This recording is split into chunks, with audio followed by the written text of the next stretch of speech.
Hey guys, welcome back हो गया channel पर। अच्छा जी, बात करेंगे हम शोएब इब्राहिम के व्लॉग के कमेंट्स की। तकरीबन उसके कमेंट्स पे 1200 कमेंट्स है और उस 1200 कमेंट्स में आई थिंक सो 1000 कमेंट्स जो है वो रज़ा रेहान के ऊपर है। हर बंदे ने रज़ा रेहान को लेके पॉइंट किया है। दरअसल ना ये एक मुहिम चली थी एक तरीके से। काफ़ी सारे क्रिएटर्स, कॉफ़ी भी ने भी आई थिंक सो वो डाला हुआ था, कम्युनिटी और पोस्ट किया हुआ था कि आप लोग जाओ जाके कमेंट करो रज़ा रेहान को लेके। और बहुत सारे कमेंट्स जो कॉफ़ी भी के फैंस नहीं भी थे उन्होंने भी कमेंट्स किए हुए थे।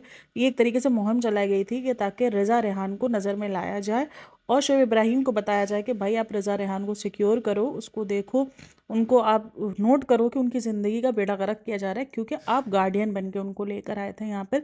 तो एक तरीके से सबा शोएब इब्राहिम के व्लॉग्स में इस चीज़ को पॉइंट आउट किया गया था। और अगर व्लॉग्स के कमेंट्स देखे जाए तो वो डिलीट नहीं हुए हैं, वो प्रॉपर कमेंट्स जो है वो वहाँ पर है। कॉफ़ी भी का comment I think so misplace हो गई है, क्योंकि कल रात तक था। अभी जब मैं ये वीडियो बनाने के लिए मैंने दोबारा कमेंट सेक्शन ओपन किया ना, तो वहाँ पर वो कमेंट मुझे कॉफ़ी पी का नहीं नज़र आया, वरना क्योंकि कॉफ़ी पी का कमेंट सबसे ऊपर था, क्योंकि उधर ही सबसे ज़्यादा लाइक्स और उसी कमेंट के रिप्लाई वहाँ पर आपको मिल रहे थे। लेकिन खैर बहुत सारे कमेंट्स थे और बहुत, क्योंकि इस वीडियो में ऐसा कुछ नहीं था रज़ा रेहान के बारे में। लेकिन इससे पहले जो सबा की वीडियो आई थी उसमें जिस तरीके से रज़ा रेहान को स्पॉइल करते हुए दिखाया जा रहा था, तो उस पर लोगों ने मुहिम चलाई थी कि भाई उसके कमेंट्स के, उसके वीडियो के नीचे कमेंट करते हैं तो वो तो डिलीट कर देती है बहुत सारे कमेंट्स। आप देखना वो बहुत कमेंट्स कम रहने देती है। और कोई भी क्रिएटर्स ले लो, इवन आप सिस्ट्रोलॉजी ले लो, पाकिस्तानी क्रिएटर्स ले लो, सितारा यासीन ले लो, आप निदा सुफियान ले लो, इनके कमेंट बॉक्स में आपको बहुत कम नेगेटिव कमेंट्स मिलेंगे, क्योंकि ये प्रॉपर डिलीट करते हैं बैठ के। जितने भी कमेंट्स आते हैं वो डिलीट किए जाते हैं बैठ के। और ये ना बोलना कि नहीं किए जाते, किए जाते हैं डिलीट, क्योंकि मैंने खुद इतने सारे कमेंट्स एक टाइम पे देखे हैं कि होते हैं, और कुछ देर बाद जब वो कमेंट्स देखो तो वो कमेंट्स आपको नहीं मिलेंगे वहाँ पर। आप चाहे पूरा कमेंट बॉक्स उनका छान मारो तो आपको नहीं मिलेंगे। तो ये जो इतने सारे कमेंट्स किए जा रहे हैं शोएब इब्राहिम के वीडियो के नीचे, तो क्या ये सारी बातें, मैं एक बात नोट करती हूँ कि क्या ये शोएब इब्राहिम को नहीं दिखता? मतलब हमें 20 मिनट के व्लॉग्स में, और अब तो व्लॉग्स की क्वांटिटी भी कम हो गई है ना, पहले तो एक दिन छोड़कर एक दिन आता ही था, अभी तो 4-4 5-5 दिन निकल जाते हैं, सबा का कंटेंट हमें देखने को नहीं मिलता है। और अगर कंटेंट आता भी है तो वो उसी 2 दिन का होता है, यानी कोई पुराने 4-5 दिन का कंटेंट एक साथ मिक्स करके नहीं अपलोड करती है। 2 दिन का कंटेंट ही आपको देखने को मिलेगा। तो उसी कंटेंट में हम 20 मिनट के कंटेंट में अंदाज़ा लगा लेते हैं कि रज़ा रेहान को कितना स्पॉइल किया जा रहा है। तो क्या वो तो 24 घंटे नज़रों में होते हैं, आना जाना होता है, तो क्या उनको नज़र नहीं आता कि रज़ा रेहान इतने ज़्यादा मतलब मिसयूज्ड हो रहे हैं? एक तरीके से देखो, आई एग्री कि आपका यूट्यूब का काम है, जब आप उस घर में रहते हो, बच्चे नज़र आते हैं, लोगों को ये हो रहा है कि यार इस टाइम पर ना ये पीक टाइम होता है, जैसे 9-10th हो गया ना, वो बहुत पीक टाइम कहलाता है, क्योंकि ये कहा जाता है कि ये एक तरीके से बेस है। अगर इसमें आपके मार्क्स अच्छे आ गए तो आपके आगे के मार्क्स भी अच्छे आएंगे, और आपको इसी की बेस पर अच्छे से अच्छे कॉलेज में, जो मैट्रिक 9th खास करके वो होता है कि 9th में और मैट्रिक में ही होता है कि आपके परसेंटेज वगैरह अच्छी आ जाए तो आपको एक अच्छे कॉलेज में दाखिला मिल जाता है। ये सारी बातें होती है। और मेन सबसे बढ़कर जो इन्होंने बताया गया था कि भाई ये यहाँ पर आए ही पढ़ाई के लिए, ठीक है, इनकी पढ़ाई की ज़िंदगी। अब काफ़ी लोग इस बात को सवाल, देखो एक चीज़ आपके यूट्यूब पर अपलोड हो रही है, ठीक है, अगर यही आप बंद कमरे में कर रहे होते, किसी को भी नहीं पता चलता, कैमरा नहीं होता, आपका कोई भी व्लॉग शूट नहीं होता, आपकी ज़िंदगी सोशल मीडिया पे नहीं होती, किसी को भी नहीं पता होता कि कोई बच्चे गार्डियन के तौर पर आए हैं और उनको इस तरीके से स्पॉइल किया जा रहा है। आई एग्री कि बच्चे बड़े हो गए हैं, जागते हैं, बहुत सारे बच्चे 12-1 बजे तक भी जाग लेते हैं। लेकिन जब बच्चों को नींद प्रॉपर नहीं मिल रही है पूरा दिन, क्या होता है कि फिर उन बच्चों को क्या होता है कि वो दोपहर में आके सो जाते हैं 2 घंटे। अब उनके व्लॉग के थ्रू अगर देखा जाए तो जब ये सोए हुए भी होते हैं तब भी उधर चीखम पुकार चल ही रहा होता है। इवन रिजा उस दिन 1 घंटा सोई है मुसलसल, उधर अम्मा ने बैठ के गाने गाए। मैंने तो ये पॉइंट, तकरीबन मेरी दूसरी या तीसरी वीडियो है अपना, इससे पहले मैंने बनाई हुई एजुकेशन के ऊपर, कि ये क्यों इस तरीके से दूसरे लोगों को भी स्पॉइल करे। मतलब खुद तो गलत कर ही रहे हैं, खुद के बच्चों की तो आई थिंक सो फ्यूचर के साथ बहुत बुरे तरीके से खेल रहे हैं। और जो उनके एक तरीके से ब्लाइंड फॉलोवर्स हैं ना, वो कहते हैं कि ये हेटरों को और इन रिएक्शन चैनल वालों को रज़ा रेहान के फ्यूचर की मतलब फ़िक्र पड़ गई है। अरे बाबा, फ़िक्र की बात नहीं है, जो चीज़ दिखा रहे हैं उस पे बात कर रहे हैं। देखो, अगर उनके फ्यूचर बर्बाद होता है या वो अपने फ्यूचर में सिक्योर नहीं होते, तो हमारी जेब से कुछ नहीं जाना। लेकिन जब वो एक चीज़ सोशल मीडिया पे प्रोवाइड कर रहे हैं, लोग उनसे इन्फ्लुएंस हो रहे हैं, तो हमारा पॉइंट आउट करना लाज़मी बात है कि ये जो है, ये जो ज़िंदगी दिखा रही है, गलत ज़िंदगी है।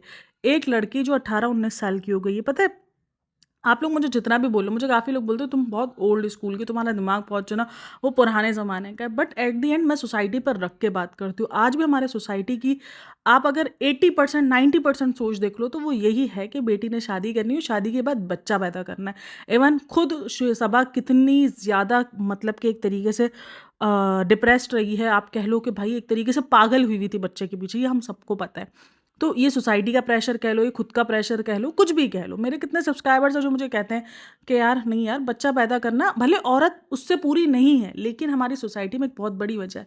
अब एट द एंड पता है बात क्या होती है, और हमारे सोसाइटी के सबसे बढ़कर पैसा होता है तो चलो ठीक है कि हो जाती है शादियाँ, लेकिन ये पैसा सबा का है, सही है। ये पैसा इसकी माँ के पास नहीं है। ये लोग देखो, मैं किसी की बॉडी शेमिंग नहीं कर रही हूँ, मैं अगेन कह रही हूँ कि मैं बॉडी शेमिंग नहीं करती हूँ, लेकिन मैं उस सोसाइटी पर रख के बात करती हूँ कि रिज़ा को जब भी देखो शादी होनी है, ये सोसाइटी है, यहाँ पे शादी होनी है। अब हम ये नहीं बोल सकते कि हमारी बच्ची भले 30-35 साल तक, क्योंकि उसका तो फ्यूचर भी सिक्योर नहीं है।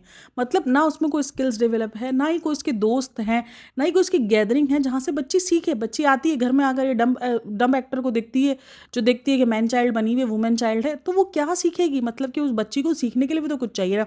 अगर वो मोबाइल यूज़ कर रही होती तो आके पूछ लेती है कि तुम क्या कर रही हो, तुम वो कर रही हो। तो उस बच्ची के पास स्किल्स के नाम पे कुछ नहीं है, उसकी ज़िंदगी में पढ़ाई कुछ इंपॉर्टेंट नहीं है, पढ़ाई में वो उतनी अच्छी नहीं है, तो उसके आगे का फ्यूचर किस बेस पर है? आगे शादी ही होनी है, एट द एंड शादी होनी है लड़की की, ठीक है। लड़के की शादी तो लेट भी होती है, लेकिन लड़की की शादी 20 से 25 साल की एज में कर दी जाती है भाई। देखो अगर सबा ने देर से शादी की तो, लेकिन उसके पीछे उसका पैसा था जो बोला, सही है, एट द एंड पैसा बोला। लेकिन अगर एक बात आप नोट करो तो रिज़ा को लेकर बहुत सारे सोसाइटी के आप कह लो कि एक तरीके से ना वो बनाए हुए होते सर्कल, अगर लड़की उसमें नहीं उतर रही, लड़की पतली नहीं है, लड़की गोरी नहीं है, लड़की खूबसूरत नहीं है, तो फ़ौरन जो है ना वो रिजेक्ट करके चला जाता है। ये बिल्कुल भी नहीं कहना कि ये नहीं होता है, लोग सीरत देखते हैं, आज भी सूरत देखी जाती है। मैं आपको बता दूँ ये बात, सूरत देखी जाती है। बहुत कम घर होंगे जहाँ पे सीरत को अपना हाई वो किया जाता है कि नहीं यार बच्ची मासूम है, मतलब दुनिया से बिल्कुल एक तरीके से कटी हुई, उसको दुनिया की शातिरगिरी का नहीं पता। वो बहुत कम लोग देखते हैं। लड़के औरतें ना जब देखने के लिए आती है ना, पूरा ऊपर से नीचे तक ताड़ती हैं आपको। और ये एशियन ममालिक है, यहाँ पर आज भी यही सब कुछ होता है, कोई भी इस बात से निगलेक्ट नहीं करोगे। तो आप सोचो, उस बच्ची के अब भी लुक्स पे ध्यान नहीं दिया जाता, उस बच्ची को अब भी मतलब 8-9 साल की, मेरी 8-9 साल की बच्ची अगर वो वन पीस पहनती है तो मेरे कोशिश होती है कि वो उस वन पीस के नीचे भी वो ट्राउज़र वगैरह पहने। देखो एज अ मुस्लिम वो अपने आप को पेश करे, इसीलिए मैं ये बात कर रही हूँ। अगर आप वन पीस पहनते हो, आप बिकनीज़ पहनते हो, आप जो पहनते हो वो आपकी अपनी मर्ज़ी है, लेकिन मैं एज अ मुस्लिम सोसाइटी की बात कर रही हूँ, और एज अ ये अपने आप को मुस्लिम शो करती है, इसीलिए मैं बात कर रही हूँ, ठीक है। क्योंकि मैं भी मुस्लिम हूँ, इसलिए मुझे पता है कि मेरी कोशिश होती है कि भाई मैं अपनी बच्ची को टाइट्स वगैरह जो भी है वो पहने नहीं चाहिए, यानी अगर उसका फ्रॉक टाइप का है वो नीचे बगैर टाइट्स के ना रहे आप। और चलो है भी ना, अगर वो बच्ची है भी तो आप कम से कम उसको कैमरे में शो ना करो यार, आजकल का ज़माना बहुत ख़राब है। आप 18-19 साल की बच्ची जो कि अब अडल्ट हो चुकी है, अब वो टीनेजर में नहीं है, 18 के बाद आप अडल्ट हो जाते हो, क्योंकि आपको वोट करने का हक मिल जाता है। यानी आपको सोचो, वोट करने का हक 18 के बाद मिल जाता है, यानी आपको एक मुल्क का प्रेजेंट चुनने में आपकी जो है वो बहुत ज़्यादा मानता है क्या आप बोलो कि एक तरीके से अहमियत रख दी जाती है कि भाई इसका वोट मायने रखता है। तो वो बच्चा अब टीनेजर में नहीं रहा है, ये हम टीनेजर बनाते हैं, वो अडल्ट में आ चुका है 18 के 18 के बाद वो, ठीक है। तो एक बच्ची अडल्ट में आ चुकी है, वो अपना भाई स्किप कर दो ना, ऐसे नहीं डालो, नहीं अपलोड करो ऐसी चीज़ें। वो चलो ट्रोलिंग तो साइड में डालो, आप अपनी बच्ची की सेफ्टी के साथ खेल रही हो। आप लोगों को बता रही हो कि देखो फ्रॉक के नीचे उसने ये चीज़ें हाईलाइट हुई, जबकि मैंने ये हाईलाइट नहीं की थी। आप अगर मेरी वीडियोस उठा के देखो, मैं कभी भी इन सब चीज़ों को हाईलाइट नहीं करती हूँ, लेकिन मैं जब देखती हूँ कि ये चीज़ें हाईलाइट होती हैं, ये इसके व्लॉग्स में कमेंट्स होते हैं, कभी कुछ पॉडकास्टर्स इस बात पे बात करते हैं कि ये चीज़ें हाईलाइट हो रही होती हैं, और ये लोगों को पता चल रहा होता है कि यार ये एक तरीके से गलत माइंड सेट जा रहा होता है। आप अपनी बच्ची को, उसको 8-9 साल की बच्ची बना के रखा हुआ, अरे भाई बाहर निकलना दो, उसको बड़ा बनाओ। एट द एंड उसकी शादी करनी है, अगर आपको याद हो तो ये एज ऐसी होती है जहाँ बच्चों के लुक्स चेंज होने शुरू होते हैं, सही है। 18 के बाद लड़कियों में बहुत ज़्यादा ना नस्वानियत आनी शुरू होती है, हुस्न जो है वो औरत का बढ़ना शुरू होता है, वो एक बच्ची से एक मतलब लड़की बनने में कन्वर्ट हो रही होती है। तो बहुत फ़र्क आ रहे होते हैं, चेंजेस हो रही होती है, हार्मोन्स चेंजेस बहुत ज़्यादा हो रही होती है। तो उस टाइम पर उसका ग्रो बनना, इसका ग्रूम करना उसको बहुत मायने रखता है। मैं ये नहीं बोल रही कि आप सोसाइटी की उस पे करो, लेकिन आप अपने बच्चे को बनाओ उस काबिल कि वो सोसाइटी में जाके वो कर सके। देखो, आप उसको कॉन्फिडेंस तो नहीं दे सके कि वो उस बॉडी के साथ या वो अपनी उस हेल्थ के साथ वो जाके सोसाइटी को फेस कर सके। अगर वो आप उसको वो सारी चीज़ें कॉन्फिडेंस नहीं दे सके हो, तो आप उसको ऐसा बनाओ कि वो कॉन्फिडेंस से जाके कर पाए। वो बिल्कुल उसका कॉन्फिडेंस ख़त्म हो गया है। एक तरफ सारा है जो कि बहुत माशाल्लाह प्यारी है, सही है ना, और एक तरफ ये बंदी है, मैंने हमेशा कहा, वो इनसिक्योरिटीज़ में चली जाती है, जिसकी वजह से वो इस किस्म का भयंकर किस्म के वो आपको रिएक्शन देती है। आपको ना उनके लुक्स पे काम करना है, ना उनकी बॉडी पे। इस बात पे किसी पे मैंने बहुत कम देखा है कि कोई बात करता हो कि यार उस पे बात करनी चाहिए, क्योंकि ये हमारी सोसाइटी के मेजरमेंट्स हैं। यहाँ पे जब रिश्तों के लिए बात आएगी तो लोग उसको उसी तरीके से जांचेंगे, क्योंकि पैसा एट द एंड सबा के पास है। सबको पता है कि सबा के पास पैसा है। आप जितना भी कह लो कि रज़ा रेहान पूरे हकदार है, नहीं है रज़ा रेहान हकदार। पैसा सब कुछ सबा का ही है। ये बोलने को है कि हाँ हम सबका है, जो भी हम सबका है, लेकिन अगर चलो करवाई भी जाएगी तो शादी करवाई जाएगी, इससे ज़्यादा और क्या करवाया जाएगा। उसका पूरा फ्यूचर, उसको तो उस काबिल भी नहीं बनाया जाए ना कि वो अपना फ्यूचर खुद सिक्योर करे। आपको एट द एंड उसको शादी पे ही निर्भर करवाना कि आप जो भी ढूंढोगे, कैसा बंदा ढूंढोगे जो उसको पाल सके। घर जमाए तो ऑब्वियसली आप रज़ा के लिए नहीं ढूंढोगे, सही है ना। आप ऐसा बंदा ढूंढोगे जो रज़ा को सेव कर सके, उससे शादी करने के बाद ना रज़ा का फ्यूचर सिक्योर हो सके। ये आप लोग ऐसे ही ढूंढोगे कि जब उसका फ्यूचर कुछ सिक्योर नहीं है। अगर आप इस बेस पर बैठे हो कि यूट्यूब में व्लॉग चैनल स्टार्ट कर लेंगे और उनका अर्निंग हो जाएगी, भाई यूट्यूब का तो भरोसा ही नहीं है। सोशल मीडिया एक ऐसे प्लेटफॉर्म्स है जहाँ पर कोई भरोसा नहीं है। आज आपको बहुत अच्छी रीच मिली हुई है, कल को आपकी रीच भी डाउन होगी, आपके व्यूज़ भी डाउन होंगे। बहुत बड़े बड़े यूट्यूबर्स हैं जिनके व्यूज़ डाउन होते फिर हैं, ऐसा नहीं है कि नहीं हुआ है। जो कल को जिनको जाना जाता था, मैं उसको देखती थी बी नेचुरल वाली को। बी नेचुरल वाली के कितने व्यूज़ आते थे ना, मिलियंस में उसकी वीडियोस गई है। आज उसके लाखों में व्यूज़ आने शुरू हो गए। हालांकि उसने कंटेंट कितना चेंज किया, उसने अपने आप को पूरा एक तरीके से एक्सपोज कर दिया। उसके बाद भी उसके कंटेंट के व्यूज़ देखो गिर गए, डाउन हो गए। तो एक भी कहते हैं ना कि हर चढ़ते सूरज को ग्रुप है, सही है ना। वही हमारे इधर मिसाल है इस तरीके की कि भाई हर चढ़ता सूरज को डूबना है, सीधा सिंपल सी बात है। आज आपकी एक वक्त है, लेकिन अब लोग बोर होने शुरू हुए। अगर इनके व्यूज़ भी देखो तो फ़र्क आने शुरू हुए हैं इनके व्यूज़ में, चाहे वो शोएब का व्लॉग हो, चाहे वो रज़ा का व्लॉग हो। क्योंकि अब लोग एक, मैंने हमेशा कहा है कि एक चीज़ को देखकर कितना देखेंगे। एक चेहरा, वही शॉपिंग, वही खाना, वही पहना, वो अनहेल्दी लाइफस्टाइल, कितना देखेंगे लोग। वही पैसों की नुमाइश थोड़ी देर देखेंगे, उसके बाद सब लोग अब बोर होना शुरू हो गए। अब बोलते नहीं यार, अब कोई और कंटेंट देखते हैं, अब किसी और व्लॉगर को देखते हैं। तो हर कुछ दिन बाद हर व्लॉगर चेंज होता है। तो वही चीज़ होगी कि अगर आपको ज़रूरी नहीं है कि जितनी सबा को पॉपुलैरिटी मिल गई उतनी पॉपुलैरिटी रज़ा या रेहान को मिल सकेगी। और देखो, मुझे देखो रज़ा और रेहान से ज़्यादा ना मुझे कहीं न कहीं लगता है कि इनकी वजह से और बहुत सारे बच्चे हैं जो इंस्पायर्ड होते हैं, जिनको लगता है कि यार व्लॉगिंग करियर है और हम व्लॉगिंग को एंजॉय करते हैं। तो ये इस तरीके का माइंडसेट बच्चों में शुरू हो जाता है, पढ़ाई की इंपॉर्टेंस खत्म हो जाना। अब देख लो कोई भी व्लॉगर के बच्चे, उनके अंदर पढ़ाई की इंपॉर्टेंस नहीं रही है, क्योंकि उनको सब कुछ ईज़ी मिल चुका है। मैं ये नहीं बोलती कि भाई आप अपनी हर किसी को शौक होता है। मैं हमेशा कहती हूँ कि मैं अपने ऊपर रख कर बात करती हूँ, और मैं एक नॉर्मल जो ज़िंदगी साइकिल चल रही होती है ना ज़िंदगी का, मेरा हमेशा कोशिश होती है कि मैं उसी को रख के बात करूँ। मैं कोई अलग डिल्यूजन वाली दुनिया बना के बात नहीं करूँ जहाँ सब कुछ है, सब इंसान ना वो हेल्दी लाइफस्टाइल गुजार रहे हैं। नहीं होता, दिल होता है। आप लेट नाइट भी जाते हो, आप लेट नाइट, आपको क्रेविंग्स भी होती है, हर चीज़ होता है। आपको अनहेल्दी खाने का दिल भी करता है, लेकिन एक एज होती है आपकी। और ख़ास करके देखो, हमारी माएँ ना जब हम छोटे थे तो ये ना माइंडसेट पहले सेट नहीं थे ना, कि अगर हमारी माएँ हमें टोक रही है, कर रही हैं किसी चीज़ों से, तो ये नहीं सोचा जाता कि यार जिसको पसंद करना होगा वो ऐसे करेंगे। नहीं, हमारी माएँ हमको करवाती थी सही, ये नहीं तुम अपने आप को ठीक करो, तुमको जब देखने के लिए आएँगे तो तुम ऐसे हुलिये में जाओगी। और उस टाइम पे लड़कियों को भी होता था। देखो, हालाँकि हमारे दौर में भी कोई इतना मोबाइल नहीं था। मेरी शादी हुई है 2014 में। इससे पहले जब मैं 9th-10th में थी और हमारे पास वो कीपैड वाले फ़ोन आए थे, ठीक है? हमने वो कीपैड वाला फ़ोन देखा था। उस टाइम पर मेरे पास नोकिया का 202 आया था, वो बहुत चला था पॉपुलर, तो वो मैंने फ़ोन लिया था, मुझे आज भी याद है। तो वो मेरा फ़ोन था। तो उस टाइप के फ़ोन्स थे, ना कोई आपके पास ना इंटरनेट एक्सेस होते थे इतने बड़े। वो कंप्यूटर में एक इंटरनेट वाईफ़ाई लगा हुआ होता था, वो भी बहुत कम, क्योंकि उस टाइम पर इंटरनेट बहुत बड़ी चीज़ समझी जाती थी। ख़ास करके हमारे अब्बू बड़ा गुस्सा करते थे कि नहीं भाई इंटरनेट से दूर रहो, ये बहुत गंदी चीज़ है, जितना काम हो उतना बनाओ, बाकी अदरवाइज़ आप उन सोशल मीडिया साइट से दूर रहो। लेकिन हम में खुद में चीज़ें आई थी, जब हमारी माँओं ने हमें समझाया कि बेटा नहीं, आपको अपने लुक्स को चेंज करना पड़ेगा, अपने लुक्स को बेहतर बनाना पड़ेगा। कल को आपने शादी करनी हो, क्योंकि हमारे माइंडसेट ये थे कि हमें शादी करनी है, सही है ना? हमें अपना फ्यूचर बनाना था, लेकिन एट द एंड हमारे माइंडसेट यही थे कि हमने जो है वो शादी करनी है। पढ़ लिख कर हमारी शादियों ने, हमारे माइंडसेटों में ये चीज़ें नहीं डाली गई थी कि आप जो है वो अपना फ्यूचर सिक्योर करोगे, इंडिपेंडेंट बनोगे, उसके बाद शादी करोगे, ये वाला सीन नहीं था। हमने शादी करनी थी, तो वो चीज़ हमारे दिमाग में बैठ गई थी कि यार नहीं, हमें अपने लुक्स पे काम करना है, क्योंकि भाई दुनिया है वो आपको लुक्स पे ही जज करेगी, वो आपके लुक्स पे बात करेगी। जब वो कोई देखने के लिए आता है तो वो बिल्कुल भी आपको ये नहीं देखेगा कि यार ये कैसी है, ये कैसी दिखती है, यही बात होगी, सीधा सिंपल सी बात है। तो वो मुझे भी था कि नहीं यार, मेरा वेट नहीं बढ़ना चाहिए, मेरे लिए बहुत मुश्किलें होंगी, सही है, तो वो वेट पे काम करना।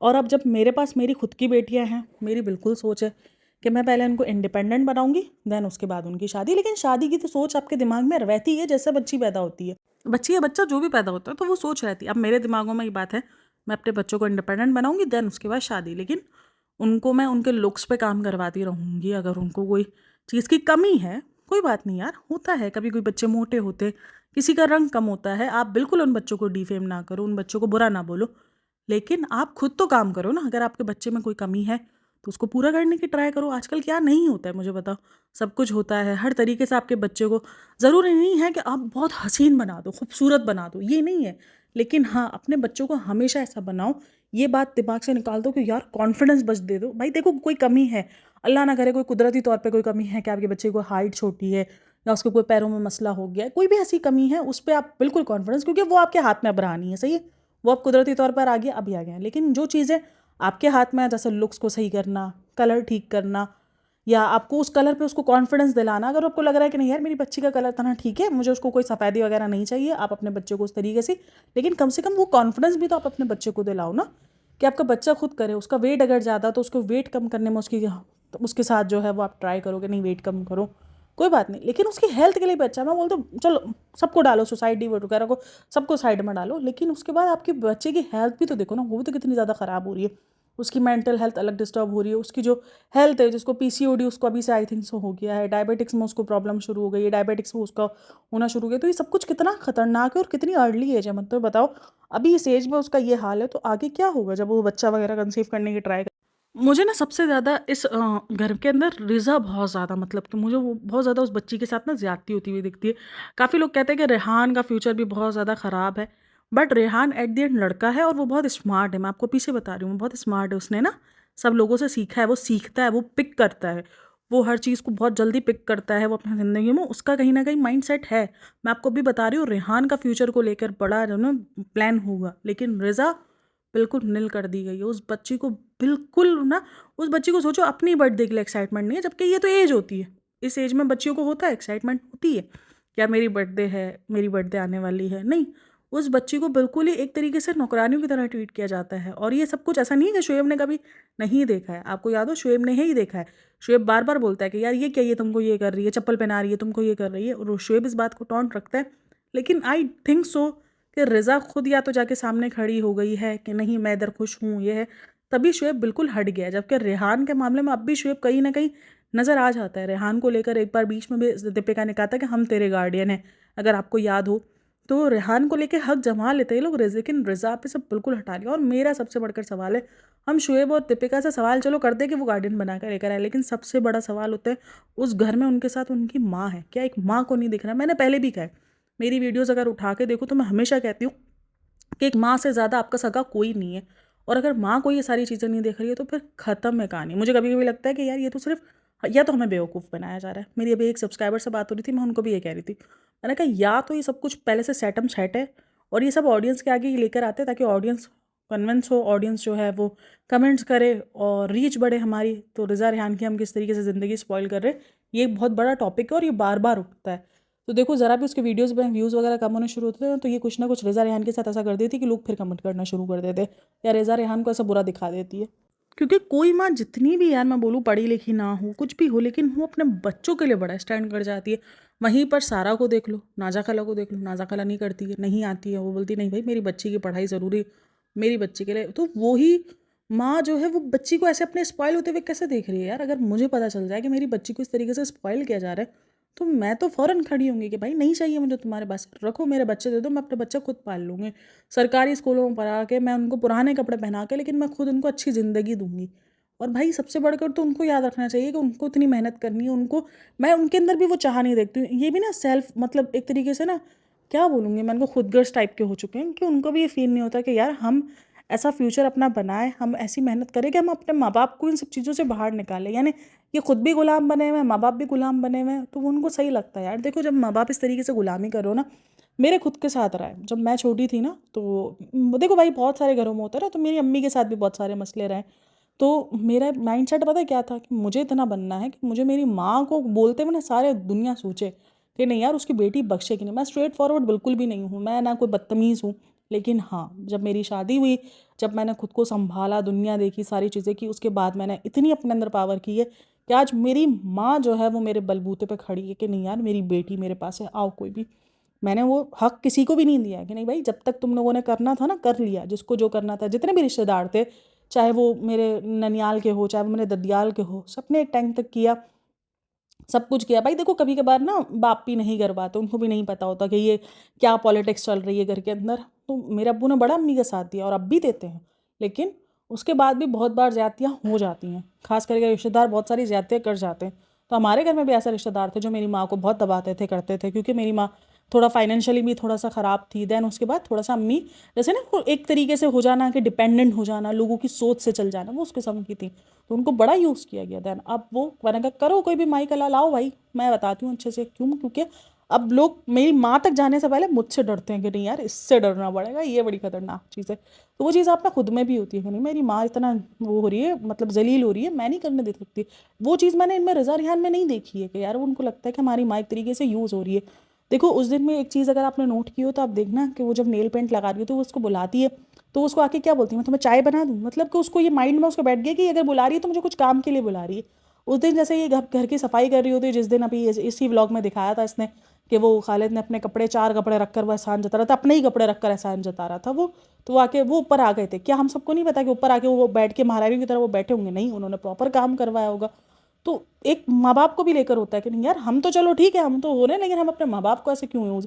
अब उनकी एज जाने में, ठीक है ना, उनकी भी तबीयतें ख़राब रहती हैं, ऐसा नहीं है कि नहीं होती होंगी, वो भी बीमार रहती होंगी, कुछ ना कुछ दर्द, जोड़े के दर्द हो जाते हैं, कभी पैरों में, कभी कुछ, बहुत सारे प्रॉब्लम्स होती हैं। तो उनको अपने माँ बाप को लेके भी नहीं है कि यार हम अपने माँ बाप को सिक्योर करें, हम अपने आप में ताकत लेकर आए। नहीं भाई, अपना पता नहीं क्या फ्यूचर सोचा हुआ है, क्या किया हुआ है, ज़िंदगियाँ मुझे लग रहा है कहीं ना कहीं बर्बाद हो रही है उन बच्चों की। गार्डियन आई थिंक वो मौदा में ज़्यादा अच्छे पल लेते, यही सारा सीन होता। देखो हम फिक्र करने वाले कोई नहीं होते, मैं अभी भी कह रही हूँ, हम फिक्र करने वाले कोई नहीं है। हम जस्ट जो चीज़ देख रहे हैं हम उस पर पॉइंट आउट उठा रहे हैं कि भाई जो बच्चे अगर इनसे इंस्पायर्ड हो रहे हैं तो प्लीज़ इंस्पायर्ड ना हो आप। ऐसे अगर किसी गुलामी में रह रहे हो तो मत रहो ऐसे गुलामी में, खुद सेल्फ डिपेंड बनना सीखो कि हमें सेल्फ डिपेंड बनना है। अपनी पढ़ाई पे काम करो, अगर आपकी पढ़ाई अच्छी होगी तो आपको कहीं ना कहीं अच्छी जॉब भी मिल जाएगी।